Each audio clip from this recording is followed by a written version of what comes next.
எல்லோருக்கும் வணக்கம். இந்த நிகழ்ச்சிக்கு அன்பு கூப்பிட்டாப்புல, அண்ணன் நீங்கள் வரணும் அப்படின்னு. நான் ஆடியோ ரிலீஸ்லாம் வர்றதில்லப்பா, ரொம்ப வருஷமாக என்னோடய ஆடியோ ரிலீஸ் தான் வருது, ஒரு 12 வருஷமாச்சு, எதுக்கும் போனதில்லை, ஃபங்க்ஷன் போகிறதில்ல அப்படின்னு சொன்னேன். இல்லை நீங்கள் வரணுன்னாரு. தம்பி நான் ஊருக்கு போகிறேன், துபாய் போயிடுவோங்கிட்டான்ட்டு துபாய் போகிறேன் அப்படின்ட்டேன். அதுக்கப்புறம் வச்சிட்டாரு. அவருக்கு தெரியும் எங்கே அடித்தா எங்கே வலிக்குன்னு தெரிஞ்சிருக்கு போக. அடுத்த ஃபோன் தம்பிகிட்ட இருந்து வந்துச்சு. செம்ம வண்டி அடித்தாப்புல. அடித்தோன்னு, தம்பி சார் வர்றேன், நாளைக்கு தானே சொல்லிட்டாப்புல, நாளைக்கு காலையில் நான் வர்றேன். நான் வராமையா, கண்டிப்பாக வந்து உன வார்த்தை வருவேன் அப்படின்னு சொன்னேன்.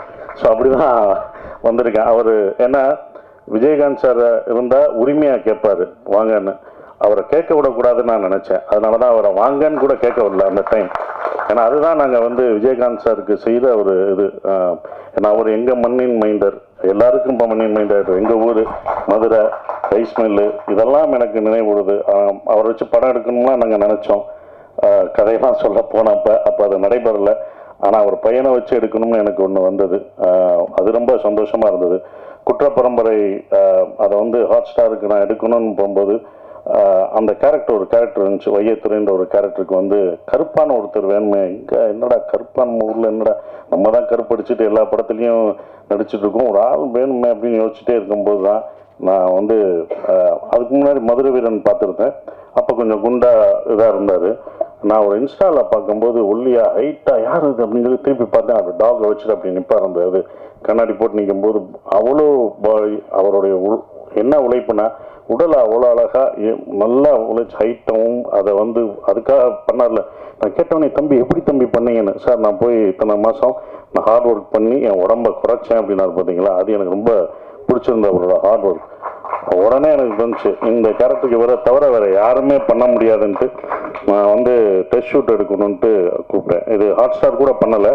யாருக்குன்னா நம்ம முதல் எடுத்து பார்த்துக்குவோம் அவர் எப்படி கரெக்டாக இருப்பாரான்னு சொல்லிட்டு நான் வந்து வாங்க தனியாக நம்ம 2 பேரும் தான், வேறு யாரும் கிடையாது, போட்டு ஒரு ஃபோட்டோ எடுத்து பார்ப்போன்னு நான் வந்து எடுத்து பார்த்தேன். அவங்க சொன்ன மாதிரி அந்த கண்ணை தான் ஃபஸ்ட்டு எடுத்தேன். கண்ணை பார்த்தோன்னே விஜயகாந்த் சார் தான் எனக்கு ஞாபகம் வந்தார். கண்டிப்பாக அந்த கண்ணில் அப்படியே இருந்து அந்த கண்ணை தான் நான் போஸ்டராகவே வச்சு அவங்களுக்கு காமிச்சேன், மேடத்துலையும் காமிச்சேன். இப்போ மேடத்தில் சொன்னேன், இவர் தான் வேணும் எனக்கு வந்து 60 நாள், என்ன இவ்வளோ நாள் டேட் கேட்குறீங்க அப்படின்னு, நீங்கள் கொடுங்க மேடம் அப்படின்னு. அவரை மூத்தவரை வேணால் அரசியலுக்கு வச்சுக்கோங்க, இவர் எங்களுக்கு சினிமாவுக்கு கொடுங்கன்னு கேட்டேன். அவங்க எந்த இதுவும் இல்லை, அவ்வளோ பணிவாக 2 பேரும். அவங்க வீட்டுக்கு போனாலும் என்ன சொல்லுவாங்க, அவங்க வந்து அவ்வளோ பணிவாக 2 பேரும் அவ்வளோ இதாக இருந்தாங்க. அவங்கள பார்த்து அடுத்த ஜென்ரேஷன் கற்றுக்கணும், அந்த எப்படி ரெஸ்பெக்டாக எப்படி இருக்காங்கிறது கற்றுக்கணும்.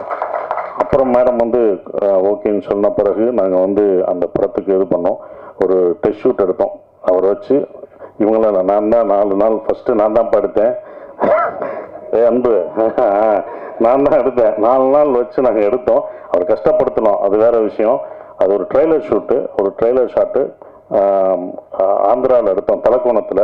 அந்த ரிவரில் ஓடி வரணும், அது ரொம்ப கஷ்டமானது. செருப்பு போடக்கூடாது, அதில் ஓடி வரணும், குதிரை விரட்டிட்டு வரணும், குதிரையோடு ஓடி வரணும். குதிரையும் அவரும் வரும்போது 2 பேரும் ஒரே மாதிரி இருந்தாங்க. ஷாட் வைக்கும்போது அந்த குதிரை வேகத்துக்கு வந்தது. எனக்கு இன்னும் அது வரலையேன்னு வருத்தப்படுறேன், இந்த ட்ரெய்லரை கொண்டு வர முடியலேன்னு வருத்தமாக இருந்தது. அதுக்கப்புறம் தான் அந்த முடி ஹேர் ஸ்டைல் வெட்டி அவர் வெளியிலலாம் போனோடனே, ஃபங்க்ஷன்லாம் போனோடனே அன்பு பார்த்துட்டாப்புல, இது நல்லா இருக்காரு, இவரை நம்ம இது பண்ணணுமே சார். அடுத்து நான் விதை போட்டு வச்சுருக்கேன்டா, ஏன்டா என்கிட்ட கேட்குற, நான் அவரை விட மாட்டேன் அப்படின்னு. நான் தரவே மாட்டேன், நான் எவ்வளோ வச்சுருக்கேன் அந்த படத்துக்கு, அந்த கேரக்டருக்கு நான் முடிவு வச்சுருக்கேன். இல்லை சார் முடியை நாங்கள் குறைச்சிக்கிறோம் சார். முடியாதுன்னு சொன்னேன். சரி, நான் அங்கிட்டு பார்த்தா விவர் வர்றாரு. சார் முடி நல்லா இருக்கு சார், அது நான் எடுத்து வச்சுருக்கேன்ப்பா, என்னப்பா நான் பண்ணி வச்சாலும் நீங்கள் கேட்குறேன்னாரு. ஆனால் அது பண்ண முடியல. ஆனால் சந்தோஷமாக இருந்தது. சரி அன்பு, நீ பாதி நாள் எடுத்துக்கோ அப்படின்னு சொல்லி நாங்கள் டேட்டு இது பண்ணிக்கிட்டு இருந்தோம். ஒரு விஷயம் தான் சொல்லணும், அவர் படம் ரிலீஸ் ஆகலை, ஆனால் இத்தனை பேர் இருக்கோம் பார்த்தீங்களா, இதுதான் உங்களோட வெற்றி. படம் வர்றதுக்கு முன்னாடி ஒரு வெற்றி வந்து எந்த நடிகருக்கு வேண்டாம். ஒரு படம் வந்து அடுத்த படம் தான் வரும். இத்தனை பேர் உங்களை அடுத்து வச்சு படம் பண்ணுறாங்களே, இதுதான் உங்களோட வெற்றியாக பார்க்குறேன். ரொம்ப டெடிக்கேட்டிவ் ஆனது. ஆனால் நாங்களாம் பார்த்துருக்கோம், சும்மா யாரும் சொல்லலை. உண்மையிலே அந்த டெடிக்கேஷன் அவருக்கு அவ்வளோ இருந்தது. ஏன்னா விஜயகாந்த் சாரை பார்த்தா எங்களுக்கெல்லாம் இன்ஸ்பிரேஷன்.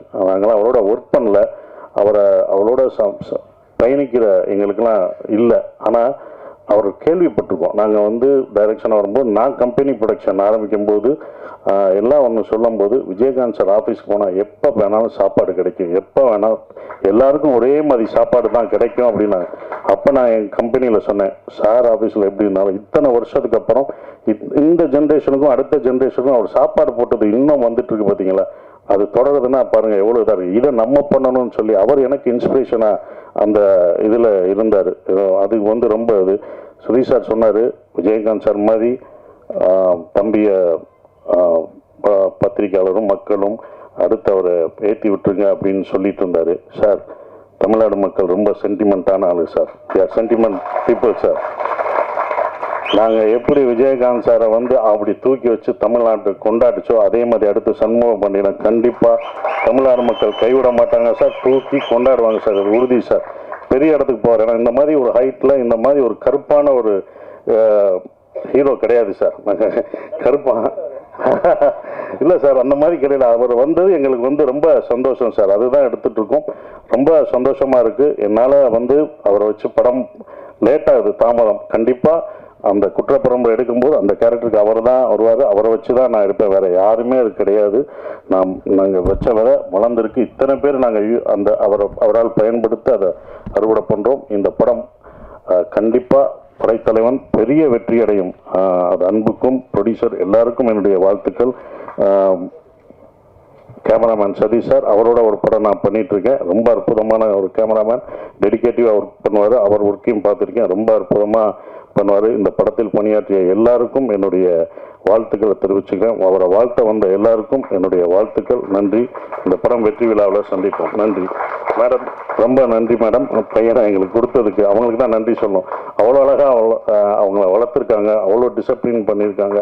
அது கண்டிப்பாக ஜெயிப்பார் மேடம். மக்களோட மனசு தான் ஜெயிப்பார், வெற்றி பெறுவார் மேடம். நன்றி.